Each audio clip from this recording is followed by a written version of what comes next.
is the Wifed Up Now What podcast. I'm Coriel. And I am TK. And y'all, this is about to be more like a pod class, okay? Because we are here to give you marriage management advice for millennial wives. Period. From millennial wives. Uh-huh. And we happen to have a happy husband in the building. Yay! We got Pastor Philip in the building. Pastor Philip, welcome. What's up, ladies? Thank y'all for having me. Yes, We're excited super to have excited. a happy husband, Yeah. a man of God, one of the realest men of God that I've personally had an opportunity to converse with, which is what I am most excited about. That's fine. Because for people like me who, you know, I don't really claim to be like a church girl.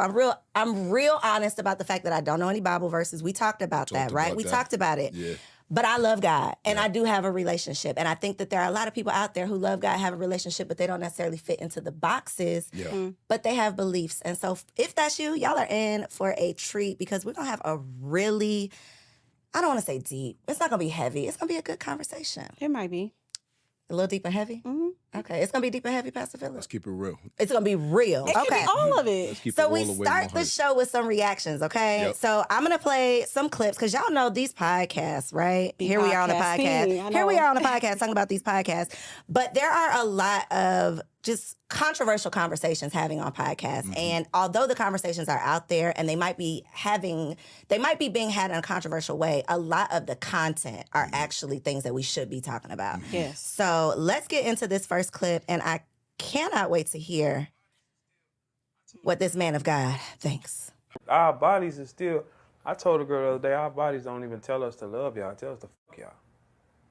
Like it does, I said this, it's easy to fuck 3 girls back to back. It's hard to fuck your girl 3 times in a row, right behind each other. Like think about that, like if you really, think about that, right? 3 girls walking in back to back, you up and ready each time. It don't matter. Your girl back, like trying to hit her 3 times in a row, your dick gonna tell you, nah, man, we don't want this. It's most cases. Like our bodies tell us to go and Crazy. So do you believe that a man's body is designed to have sex with a woman but not be committed to one? How do you feel about that? Yeah, so I think, I'm going to just speak from this perspective. We in our fallen nature, okay, our sinful nature, I would say this brother, there's some credence in what this brother said. I think if any man would keep it real, a lot of men will agree with what he's saying. That it's much easier for them to get up for multiple women than it is to constantly get up for one female. But I think because of that is why God has given us instruction in his word on how to properly love one woman. We need those instructions because we naturally battle with this kind of lust and this kind of desire. I think if any man says like, yo, what this brother saying is nonsense, they will be lying to themselves, right? So I'm not going to sit up here and trying to like sanitize this whole thing because I'm a preacher. The truth is, this is what men feel.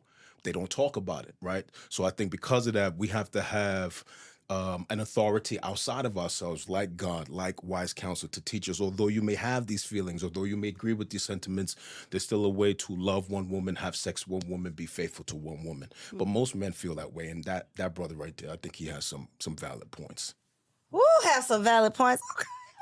All right, let's see how you feel. I know it's tough to hear that. It is. No, but Real. this is why Y'all we see need I to have swallowed the pill like, dang. This is why we need to have the conversation my because man I only think want me. Well, I don't think that mine only wants me. He better only have me. But I don't think that is his only desire. And I think I would be a crazy person to expect that. So the whole point, I guess, of even bringing up that clip is if these are real human feelings or, physical feelings, like this is what your body is doing. If you are not subscribed to a higher source, if you do not believe in something bigger than you, how do you abstain from those desires? Yeah, so I personally think to abstain from something, it takes 2 things, right? It takes personal character. I think if a person has character, they can abstain from those kind of desires. I'm just going to speak from my own personal experience, right? So, prior to my salvation, prior to coming to know the Lord, I was a wild man, okay? My body count is pretty high.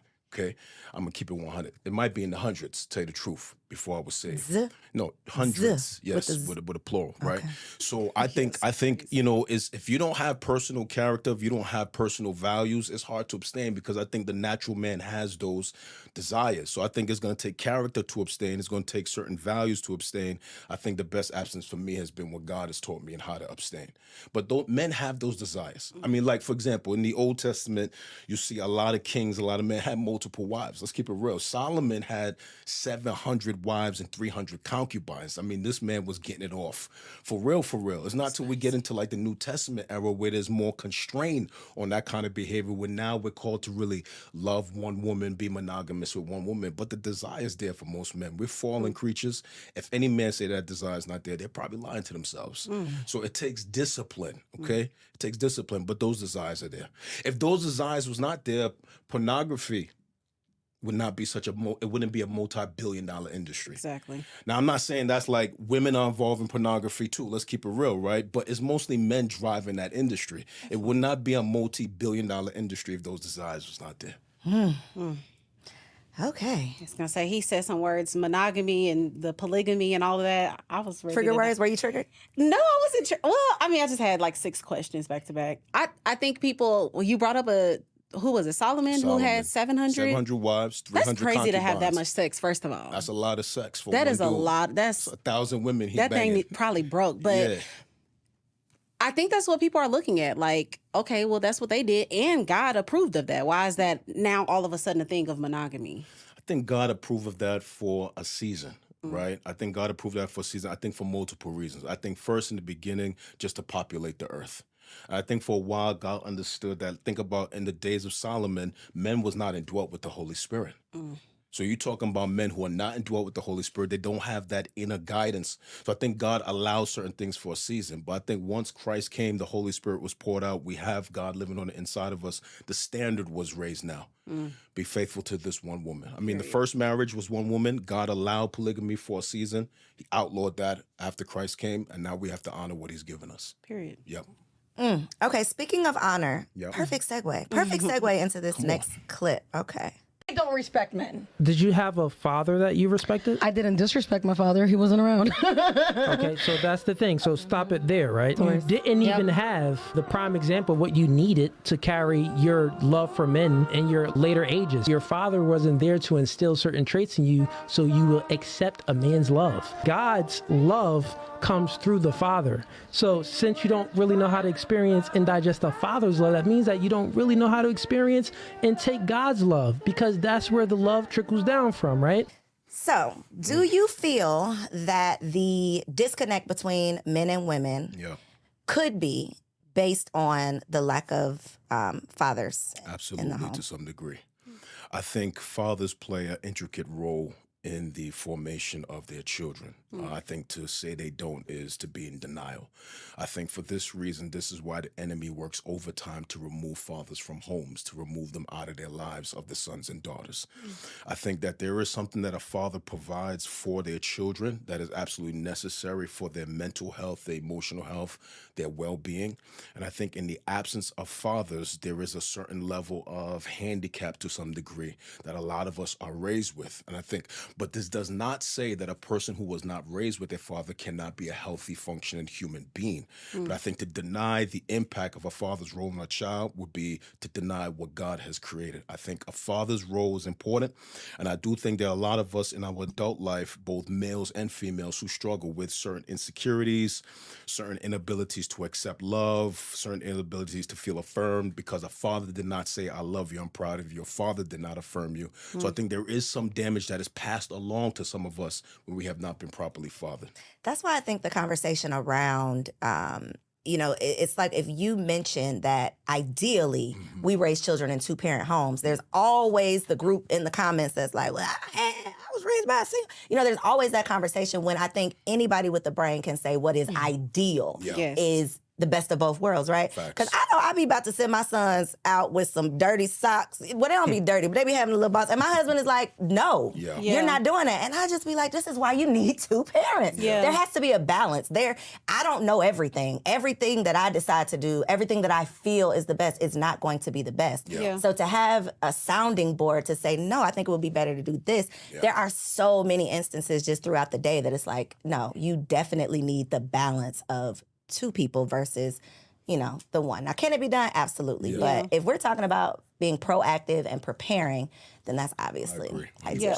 I feel like even in these conversations, like podcasters, YouTubers, all of that, like we are ignoring the neglect and the hole in men from the absent fathers. Like we love talking about a woman with daddy issues, but we ain't talking about the men with the daddy issues, because that is the thing. You said a word, affirm, which is what most men desire from their women, for them to affirm them. It's like, sometimes it be given, you want me to be your mom and your dad because they wasn't there, or you want me to be your dad. And so it's like, if we can fill these gaps in, which is why we're here for Black love, or not Black, I'm sorry, all love. But no, we're here for Black love. That's right. The spirit moved you correctly. Listen, let me say this too. I think that affirmation piece is important, right? I mean, like, think about this, right?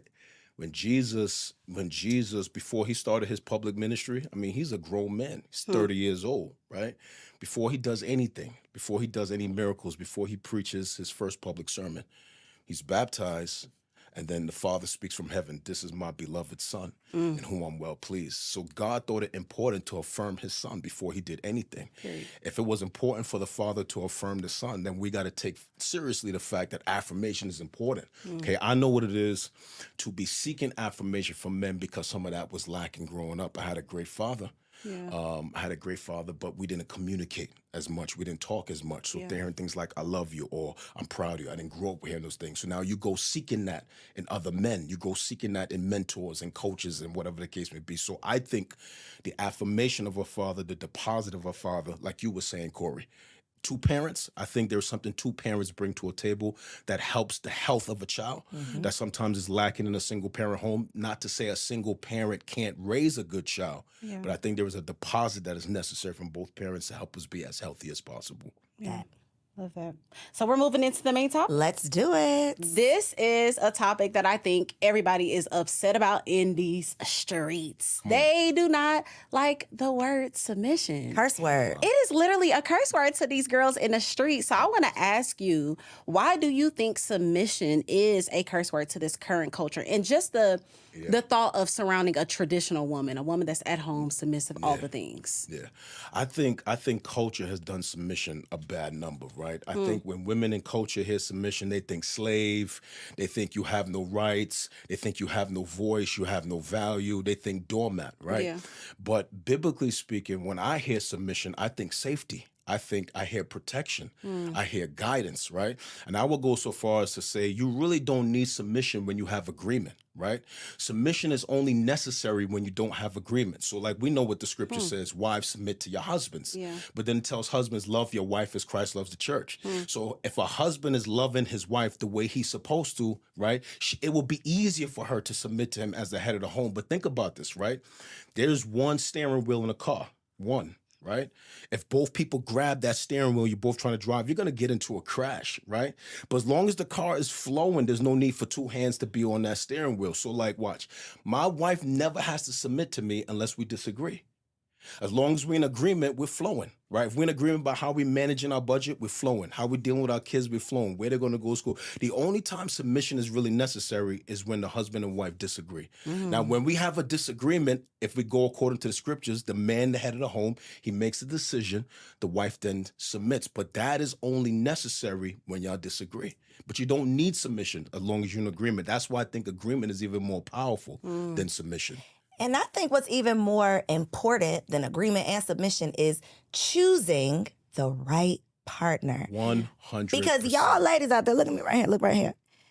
The reason y'all don't want to hear about submission is because you've been out here trying to submit to the wrong person. Facts. If you are submitting to someone you cannot trust because you don't know who they're submitting to, then you're going to find yourself in a world of trouble. But I think we cannot compare submitting to your husband, who hopefully will be a better choice than the man that you was just, whatever y'all call it these days.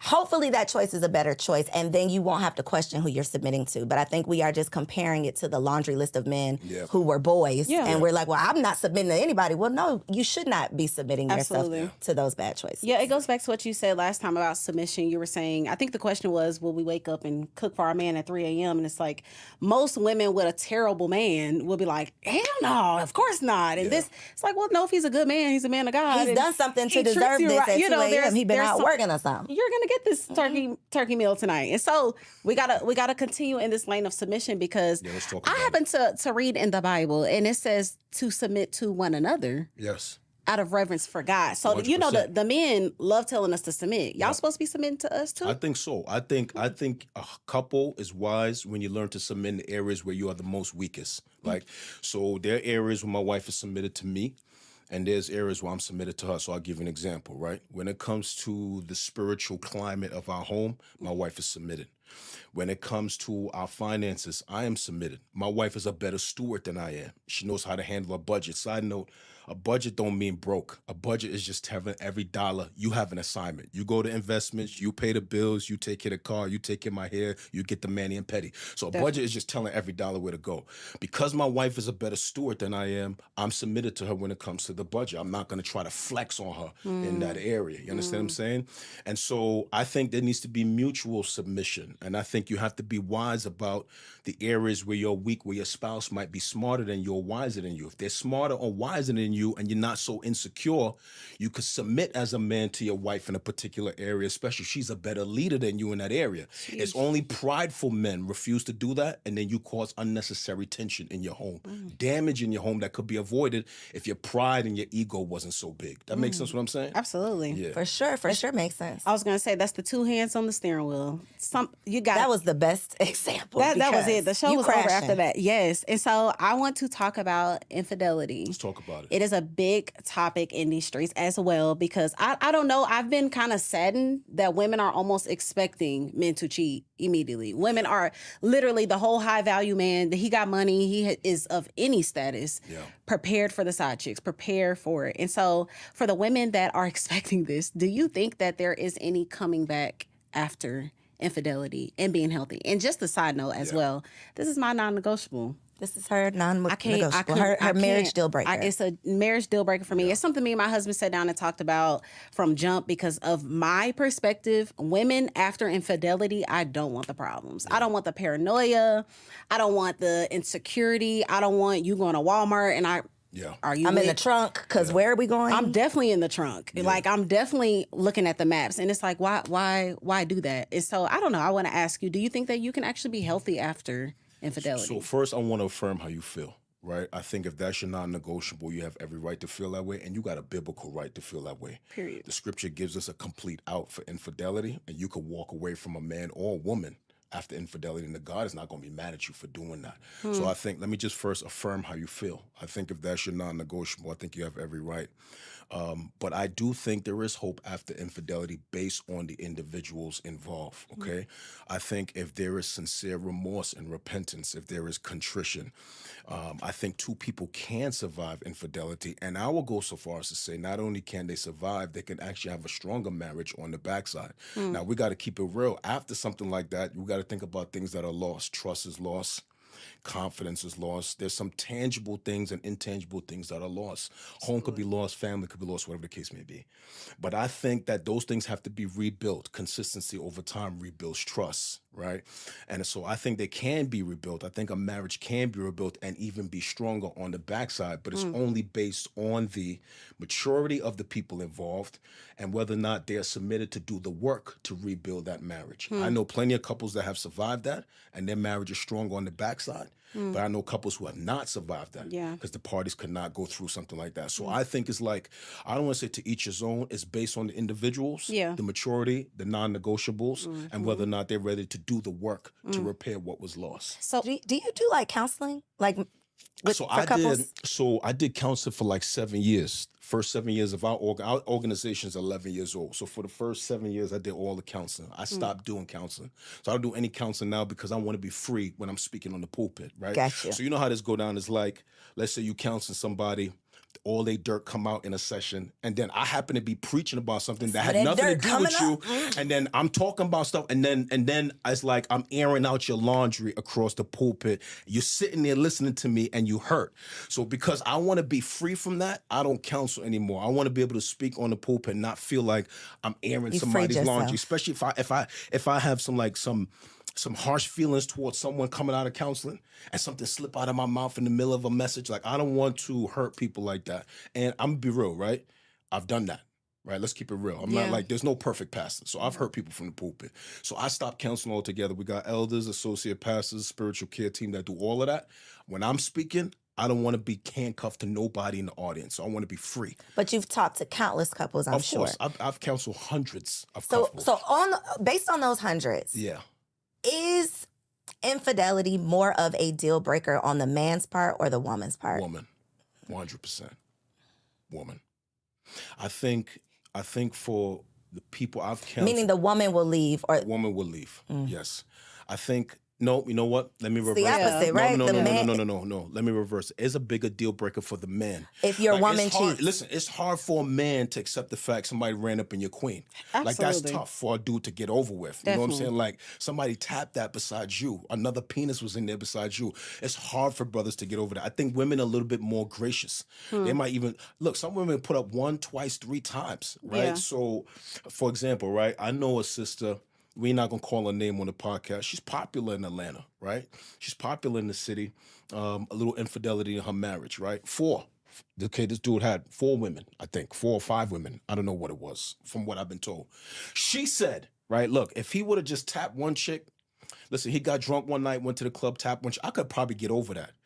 2nd time, 3rd time, 4th time. Crazy. Not only you tapping chicks, but now you got an emotional bond with some of these chicks. You got girlfriends. You know what I'm saying? You got Definitely. girlfriends. That's You different. got whole bulls on the other side. She Yeah. can't get over that. So I think men are less gracious. I think women are more gracious. I think it's hard for men to bounce back from that. So this conversation literally comes up on every single episode because me and TK feel different. Yeah. And I have to give a disclaimer and look my husband in my eyes every time I say this because it's not a deal breaker for me, but I have not signed a permission slip either. I just don't think that I would be logical if I believe that until I turn 100 years old, that this man is just going to be me for the rest of the. I don't know that. And I'm okay with saying I just don't know that. But my question or concern is that it always seems like it's non-negotiable on the other side. You know, if a woman steps out, if a woman slips up, I don't know how that would be possible. It's non-negotiable. But I do think it comes down to whether or not it's habitual. Yeah. Because if you have a drunk Vegas night, that is something totally different than you have a girlfriend that you are dating. And you know, like that's just it's a different conversation. Can I say something about this? Let me say something about this, right? I think it's important for us when people fall or when they make those kind of mistakes, you got to look at where the person was in that moment, and you got to look at the person's character, right? So let's talk about a man we all know had a fall. Let's talk about King David, right? This dude. You know, I don't know King David that well, but go ahead. So King David is a young dude. He becomes a warrior, becomes a psalmist. He writes songs, becomes a king. He's the man, right? Got wives, doing his thing. One day he's up on the roof of his crib. He see this dope chick down. She's taking a bath. She's butt naked. Body's dope. She's married. He sends his people like, yo, bring her to the crib. Bangs her, gets her pregnant, kills her husband, right? Then tries to cover up the whole thing. God sends a prophet to this man, tell him a story, implicates him in the story. He comes out, he confesses, he repents. He writes a psalm about his repentance, Psalm 51, right? Now, here's the thing. In the New Testament, Jesus calls himself a son of David. The Bible says that David is a man after God's own heart.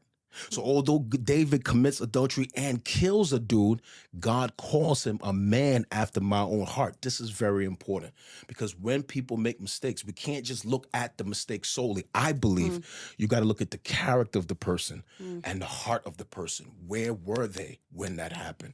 Were they dealing with depression? Was they pushed to the brink? Was the marriage tough? So I think when a person messes up, I think we are wise to not only look at the incident, but the character and the heart of the person. Was their motive to be malicious, or was they just in a place of vulnerability and weakness?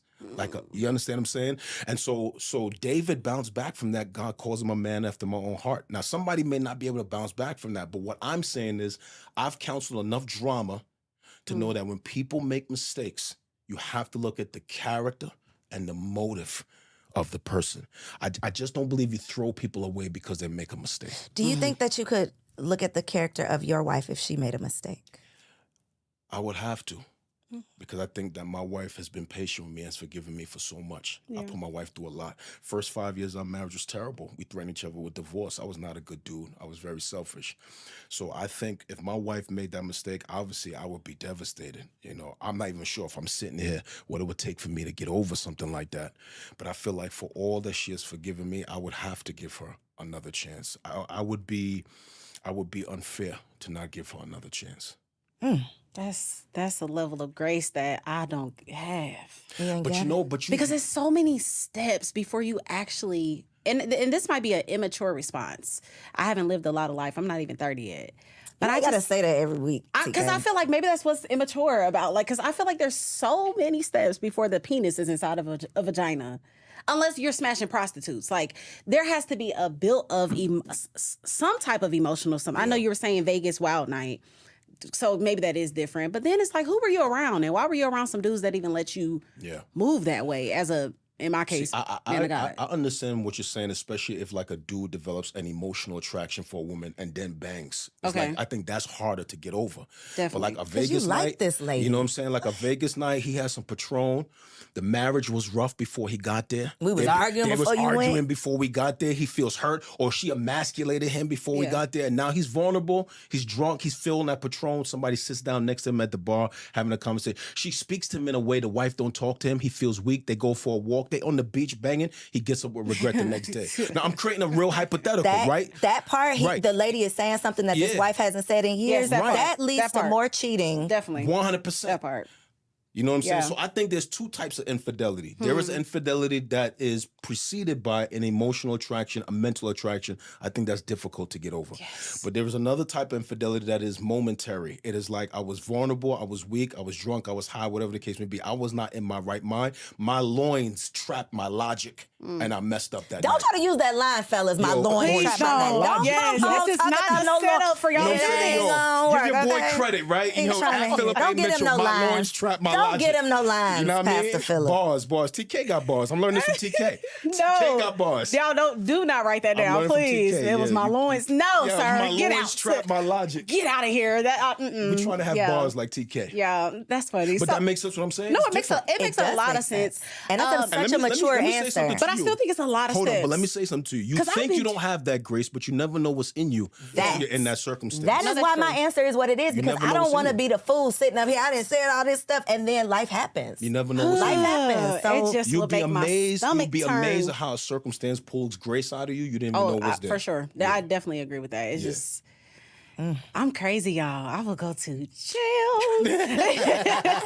Okay, and I have bail. I sure do. Get out quick. So I want to ask this question. I feel like men are complaining about their wives being boring in the bedroom. Ooh, switch it up real quick. Sorry, TK. I just had to throw it out there because they was throwing it back, they were swallowing, they were doing all the things before they got married, and now it's just side booty and missionary. So I want to ask, do you think that women, Corey, I be clutching my pearls every week, baby. Okay, go ahead. Go ahead. I want to ask you seriously, do you think that women are becoming boring in the bedroom once they get married? And do you think that's some of the reasons why men are cheating? I'll say yes.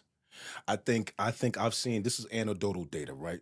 I think there's a lot of times couples get married, they be married for a number of years, they start taking each other for granted. You take for granted that you sleep next to this person, y'all come home every day, so you stop doing the things you used to do. You got the bonnet on every night, you got the big robes, you don't wear nothing tight anymore around the crib. I do still want to walk up and smack that thing at the kitchen sink, you know what I'm saying? So I think when you start taking your mate for granted, I think it's easy for sex to get boring, for the marriage to get boring, or whatever the case may be. Now peep this, right?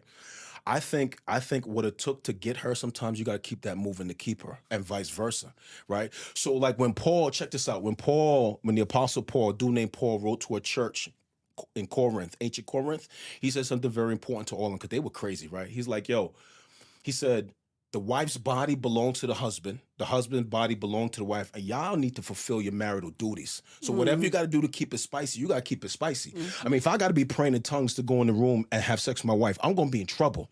So I think you got to do what's necessary to keep the thing spicy. Now, if you don't believe that, that's on you. I think you got to do what you got to do to keep it spicy. I don't think it should get boring. Try a new position. Try something different. Come home with some new lingerie. But I think you got to do listen, you got to, look, Paul said, fulfill your marital duties. Whatever that is in context, you got to do that. Yeah.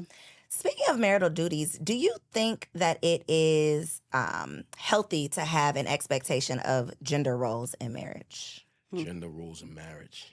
You're not going to like my answer. I might. So I'm going to say something is going to sound sexist. I'm not a misogynist. You might not like Not this the answer. disclaimer. Yo, I got to Okay. get a disclaimer, yo. I got to get a disclaimer. All right, listen to me carefully, right? Yo, God created a man. He created an environment and put the man in the environment. He gave the man instructions on how to work the environment. He gave the man everything he needed in that environment. And then he said, it's not good for this dude to be alone. I'm going to make for him a helper. And he creates a woman to help a man. Now, pause. You know what you see right there? Complementary roles. Men and women got equal worth and value, but God gave them complementary roles. And then it's expanded upon in the New Testament. Paul gives different instructions to husbands than he gives to wives. If you pick up on the nuance, he's trying to say, y'all have equal worth and value, but you have complementary roles that complement one another. And when they function properly, you feel good in your marriage. When they're not functioning, you feel tension in your marriage. So it's like a car, right? Like, okay, some of us know what it is to drive cars that are like it's out of alignment. The car, you ran a pothole, the car's out of alignment, right? You know what this feels like. You're driving and it's pulling to the left or pulling to the right. Now, you could keep driving that car if you want to. You're going to wear down your tires and eventually the tires are going to pop. You're going to get into an accident. So I feel like when husbands and wives or couples are out of their roles, it's like driving a car that needs an alignment. You're going to feel the tension. You want me to give you proof? Take a wife that tries to constantly emasculate her husband, dominate him, call him out his name, tear him down, crush him down. She going to feel tension in that marriage. Go the opposite way. Take a husband that tries to dominate his wife, control her, abuse her, mistreat her. They're going to feel tension in that marriage. But if he loves his wife like Christ loves the church, if she's submissive, if you do all the complementary things, you're going to feel more harmonious marriage instead of the tension. So yes, you do have different roles. They are complementary, and when you function in them, the marriage is going to function much better. Are you saying that they're defined? That's what I was going to say. Are there defined roles? Or are you just saying we complement one creating another? them? So the roles are nuanced. I think you have to be in agreement about what they are, but there are some instructions that God gives men and some instructions that God gives women that are different, which shows that we have complementary roles. Does that show up in like the protector provider versus nurture? Yes. Got you. Yes. Okay. Hey, yo, I know as I'm saying this, I know people not gonna like that. They I already know logging y'all off gonna right get now, but DMs. Ladies ain't gonna like that. I already know there's gonna be all kind of DMs off of that, but will it's be biblical okay. wisdom, yo. I'm just Yeah. telling y'all, You it's can't biblical deny the wisdom. truth. The question was gender roles, right? Mm-hmm. Like, okay, yeah. I mean, because it's like that's like saying, okay, the gender roles. Who take out the trash? Who gonna do the Right, dishes? right, Who right. gonna And see, take when get you the baby start at night? naming things like that, It's like, then that's it not for starts me. making sense because I am not touching the trash. Right. So how can I complain that you also have an expectation of me? I think y'all got to be in agreement about who does what and what your roles are. You got to be in agreement. Like, let's say you got a wife, she has a green thumb, and the dude don't. If he's cool with her cutting grass, that's on them. I'm not gonna have my wife cutting grass. I'm gonna take care of that right now. I pay a dude to do that. Somebody gonna take care of it. Somebody It's gonna gonna get take care of taken the house, care of. right? Yeah. You know what I'm saying? So I don't do laundry. My wife do laundry. Okay, you know. So I just think you got to be in agreement about what the roles are. And if there's tension there, y'all got to talk about that. You got to have communication. Yeah. But the roles got to be defined by the people involved in the marriage. Got you. So TK we don't have like, a. you don't like that, TK? TK don't like She that, like, yo. because you don't feel like there are things in your household that are like your things. Outside of cooking, That's the only thing. Well, that's the thing though. I'm just So saying you there's feel like something that you feel like is you your and Namdi thing. don't have no defined roles. oh, he will wash dishes. I'll wash them. Yeah. Literally, So do the I. only I thing do that he's dishes. not doing. Like, I have taken out the trash. So all the My wife ladies is will taking out surprise. the trash? I mean, I'm like, I stay home. I homeschool my kids. I'm not gonna wait for you all the time to get this pal out. So I'll just throw it in. I mean, it's like 3 times a year, but you know, But it gets done. it still get done. So I don't know. I think I question think God. a Like, lot- did God define a man to be this? And the woman that, because even the conversation of beta males and all of this, like, okay, you said that your wife is good with finances. Well, in some cases, a woman would think that should be the man leading our the financial whatever highway in our relationship. So do you think that there are God defined, like, no, there's no negotiating if Who a does man this and who does that? should a man be That's doing good. No, something that's good. specific No, and a that's woman good. should be doing That's a good something question. specific. So I think there are some defined roles in the Okay. scriptures that are clear, and the rest of it, most of it is nuance. Let us know. So, for example, when God says to a man, God says in his word, the man is the head of the home. That is a clearly defined role. That's there in the New Testament. That role is a hard defined role. So I think there are roles in the scriptures that are hard defined for men. For example, God, I know you're not going to like this, right? God, in his word, in the New Testament, Paul calls women the weaker vessel. So tells men not to deal with them so harshly. So there are some roles that are clearly defined, but the majority of our daily roles, that's not defined in the Word of God. They're nuanced. We got to define that within the context of our own relationship. So yes, there are some, but most of the ones we have daily, they're nuanced. I think what Does that make the sense what I'm challenge saying? no, it Absolutely. 100% makes sense. And I think the disconnect or the challenge is that times have changed, society has changed. So Yeah. women are no longer always offered the opportunity or in an environment that allows the opportunity for them to be a homemaker and manage the home. Yeah. So a lot of times we enter marriages and we still have the expectation of being a homemaker, except we got to leave a home and go work as well. Yeah. So we have, now we're serving in both roles. It Yes. seems it's like you want the stay at home mom, luxuries, but I still got to pay some of these bills. And the math ain't mathing. There's only so many hours in the day. So I think that is where women struggle sometimes with the Yes. gender roles, because I just want to do my one role, but now I'm sliding into your role because I thought the man was bringing home the bacon. And just to say, like, that's literally my life right now. Like, I've been a stay-at-home mom now for 9 years. Yeah, Have we that's been good. together? Yeah, so for 9 years, and I'm now getting away from home more and more and more. I'm getting booked more. I'm doing more. And so it's like, am I still expected to do what I've been doing when I had all these hours? Yeah. Or, because I do think that we kind of get into marriage saying that a woman is supposed to do this, but if I'm paying half. Yeah. So I think my wife was a stay-at-home mom for 10 years. Yeah. During that time, I worked 2 jobs, sometimes 3 jobs. The reason I let her do that is because she wanted to be home with our children. She wanted to be the primary person with them during the day. That was her personal conviction. Yeah. So I did what I had to do to allow her that. It was difficult, yo. I'm talking about during them years, beans and rice. Kids got holes in their shoes. We were poor, right? we were dirt. We couldn't even afford nothing. We didn't go out to eat, no movies, none of that. Those were tough years. Right? Those were tough years. I see the fruit now of my children, of my wife being home those 10 years. And that's not to knock women who has had to put their children in daycare. You got to do what you got to do. But what I'm saying is it comes back to communication and agreement, right? Yeah. So my wife and I were in agreement about that for her to stay home. I said, Lena, if you want to stay home, you're not going to bring anything in. You know that it's going to take us a longer time to hit some of these financial goals. Are you okay with that? Yeah. Okay? Are you okay with that? She was That's okay real. with that.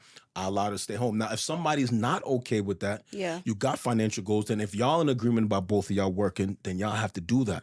I think we got to listen. I think it's very important for people listening to this podcast, watching, to understand when it comes to marriage and the context we're in, we're not monolithic. You got to know what is important based on the people involved, your personal convictions, and how you submit it to the Word of God. You got to tailor your marriage for what's going to be best for you within the context of the wisdom that God has given us. This is not monolithic. One woman works, one woman stays home. Does it mean one woman is better than the other? No. What is best for your marriage and the context for how you have, it's got to be customizable for the person within the guidelines of God's wisdom. Yes. Does that make sense what I'm saying? Absolutely. 100%. Yeah. Absolutely. It's gonna be a whole nother episode though, because one of the women stay home, one of the women go to work, but both of those women a lot of times are the default parent, Yep. and that is where I think the Yep. the struggle kind of comes in, because they still have that one responsibility. It's the same. Yeah. It's true. They are the default parent. But hopefully you got a man that come home and know that his job is not done when he come home. He gonna take some time Look to at talk it to right the here. kids. Yeah, right here. Yeah. For, not for our husbands, but for another husband so out there. brothers, I just think if your wife is a stay-at-home mother, I think when you come home from working, you got to know that your job is not done. I think you got to know there's a job and a responsibility you have to your children as well as a co-parent.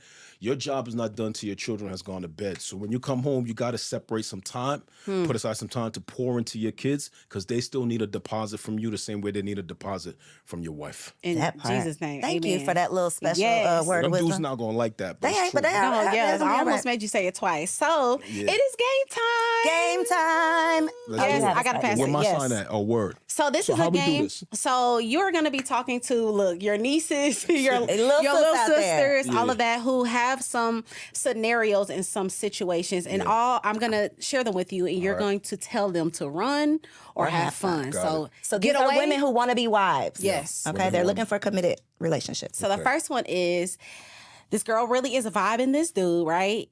But he is still in contact with his ex. He tells her there is nothing to worry about. It's good. I don't want her. But he still talks to her. I say run. Really, Coriel? Yeah, I say, Still in contact? Like, hello, Sarah, how They're you been just- doing? yeah, I say run. Let the guest answer. Yeah, nah, I say run only because I think that back door is still open. There's a lot of temptation with that back door. I think if she wants him to walk away from that back door and he's unwilling to do that, I think that's problematic. If she's okay with that back door, like, okay, y'all could be friends, then that's different. But Yeah. I think most 9 times out of 10, I say run. Yeah. Yeah, I just need more details. You know, what if it's an ex from like high school or something? I don't care about that. Did they See, but- smash? If y'all had sex, it's a no automatic. But this is what I'm saying, Corey. If the spouse is cool with it, like, yo, y'all friends is cool, she married, we married, it's all good, then that's But yeah, different. no, But if that's I have true. a problem and you don't care that I have That's a what I'm problem, saying. then it's If a you problem. got a problem, you don't care that I have a problem, I say you Then got it's to the run. issue. That's no, the issue. agree. Okay, what about a man who wants to go 50-50 on a first date? Should you run or have fun? You want me to be, yeah, my daughters, I say run. What about your son? Oh, you said run too?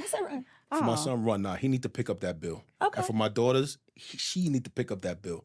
I want the man to pick up that bill, period, yo. Period. I may be old school. I say pick up the bill, yo. You said have fun though. I definitely said have fun. I think there is, especially in this culture, you just have to be really, really careful because it's a culture of I'm gonna take you out on a fancy date and I'm absolutely expecting sex after this.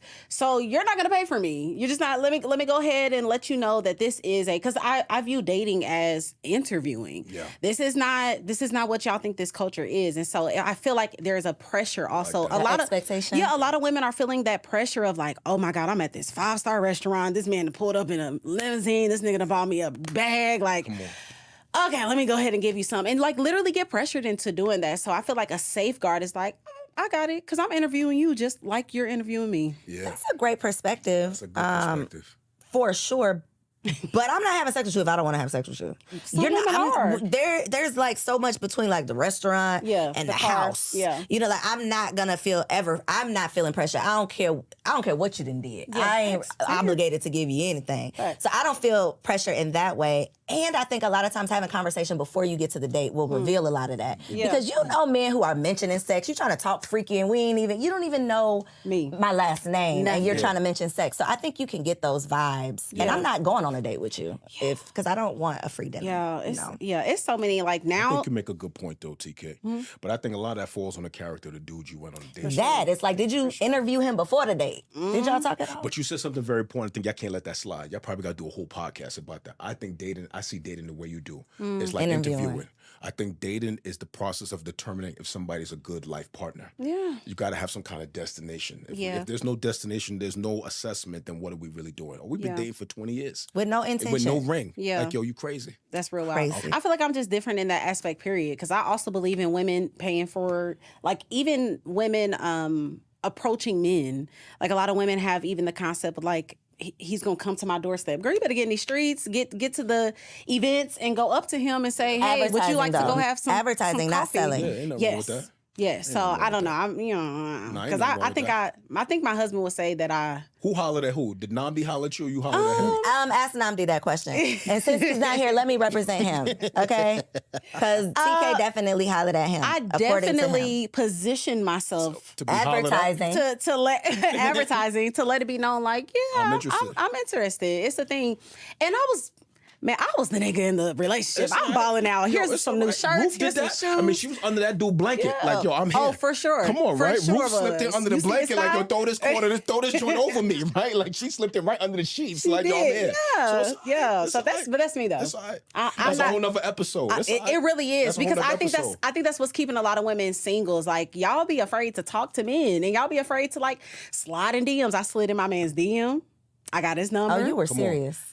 I mean, it wasn't even just serious. It was just like, you better see what's up quickly. Yo, really quickly, I think we see both in the scriptures, right? We Hmm. see women who was ran up on, but Ruth went underneath that dude's sheet. Was like, yo, I'm here. Like, I mean, you guys don't sanitize the scriptures, right? She slipped in under his sheets. Yo, throw that joint over me. I'm Yeah. right here at your feet. So That's she it. slipped in on him. Period. But then we have other dudes who ran up on their wives. And Yeah, so yeah, I yeah. think it's both. I think it's hard for women to even bring that to their being, because it's like, you are supposed to pursue me, but I don't even think it's a pursuit. I think it's a position. It's a position. It's making yourself available. Position herself. Yes. myself. come Yeah. on, T. Okay, That's a whole nother episode. it really is. Yeah, Okay, yeah, so yeah. the next one, they have been together for years. They Years. lived together years, Yes. plural. Yes. And this Negro ain't proposed yet.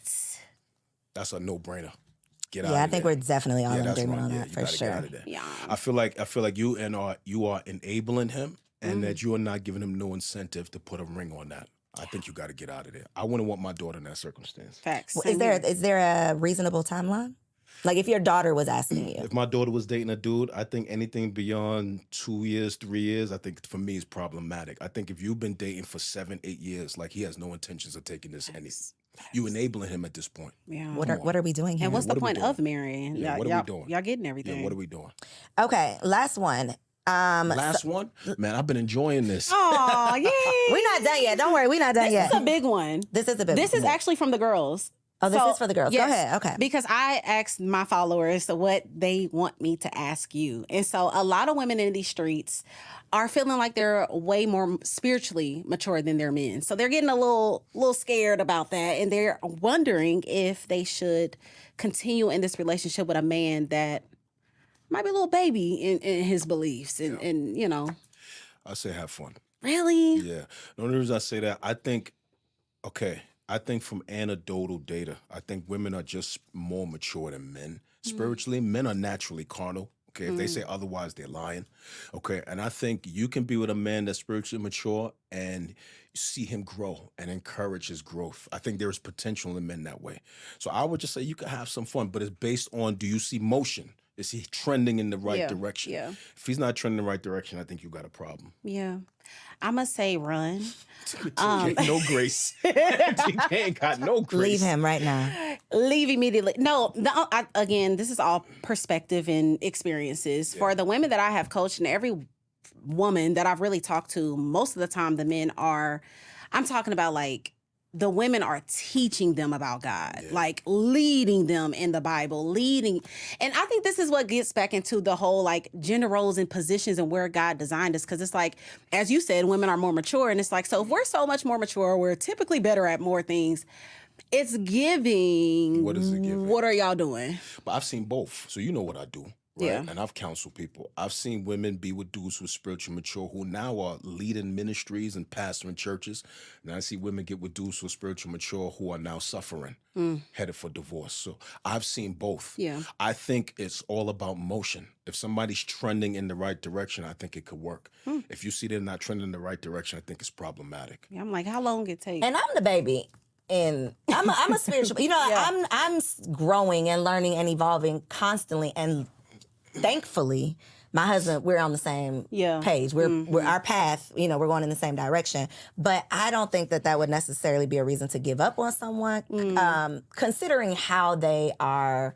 Are they open to it, or are they like, no, I'm an atheist? I think there's a conversation. It's like, teach me something. Maybe I just don't know. Yeah, I think of scenarios like a woman that has been abstaining. She's really taking her walk with the Lord seriously. She hasn't had sex. She ain't watching porn. Okay, now, no, that's different. But we got to talk about the levels of spiritual maturity. And this man is out here bad. He's most likely tempting you to have sex with him, still at the club, See, that scenario, I say run in that scenario. But he goes to church. He's trying. He's just like getting rid. Y'all know, like the beginning days of when we come to Christ, like we're still struggling, still kind of letting go of the pills and the drugs and all of that. But you got this woman who was abstinent. She held herself down, and I got this kid almost that is still kind of But he loves the Lord. So in those circumstances, 9 out of 10, I haven't seen those work.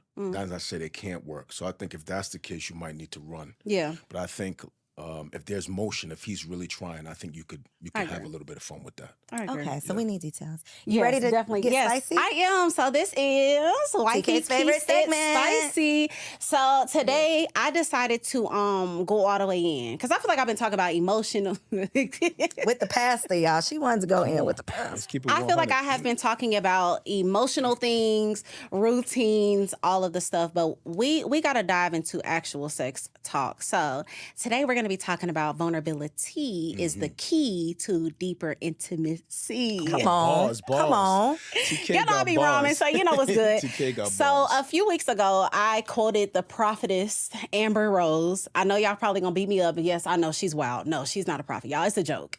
But she said some bars about the reason why she is the best in bed is because she is not afraid of being ugly.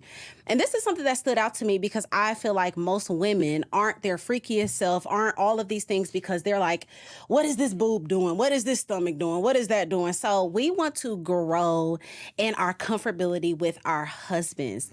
And the fire thing about growing in our vulnerability with our husbands is you can be introduced to some kinks. Okay, kinks. Some things that you might have not known. You was doing the same thing and I was like, oh, wow, I actually like rope play or I actually like fill in the blank. And so how can we get to the wildest, freakiest sex with our husband? So I came up with this little thing. I'm really excited. Coriel, I want you to do this too. We're going to text each other this week. You ready? Look, hey, hubby. I be telling him, do not watch. I'm not doing it. Go ahead, TK. Sorry. So we have sex jar. I know, I love her so much during the segment. Sex jar, sex drawer, and sexting. Let's break it down. Okay. So I want everybody, every lady that is watching right now, do yourself a favor. We're going to go to the thrift store. We're going to go to Target, Walmart, Amazon. They sell mason jars. We are going to get these jars, and then we're going to slide over. I don't know what Georgia's sex stores are called, but we're going to slide over to the sex store. And we are going to get some position cards. We're going to get these position cards, and we're going to put them in the sex jar.